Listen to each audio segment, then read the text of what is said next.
السلام عليكم ورحمة الله وبركاته أصحابتي غالية وولالكين إلياس فضلا علمامن إناد janalka subscribe saarto aadna furato gambaleelka si uu kusoo gaaro muuqaal walba adigo cashirkeena maanta waxaan kusoo bandhigi doonaa sida aad u ogaan lahayd sidee baad u ogaanaysaa taleefankaaga inuu quality sare leeyahay iyo inuu quality-giisu yar yahay.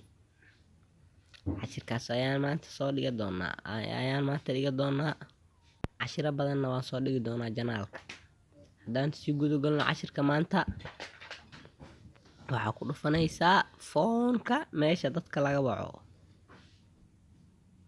kadib waxaad garaacaysaa xidig 4 gees eber xidig 4 gees. toos ayuu ku dhex keenay, waa kana intaan mid ka dooro ayuu ku dhahay sensor meeshaad ku qoranta ayaa taabanaysaa, kadib waxaa u dhaweynaysaa gacantaada. waa ujeedaa gacanteeda u dhaweey cagaar ayuu soo saaray. hadduu sidaas oo kale cagaar usoo saaro, taleefankaagu waa mid quality sare leh, balse hadduusan soo saarin malahan quality sare. cashirkeynina maanta intaasuu ku egyahay. waa ku mahadsantahay daawashadaada. fadlan ha hilmaamin inaad subscribe saarto janalka si aad inoogu dhiirigeliso.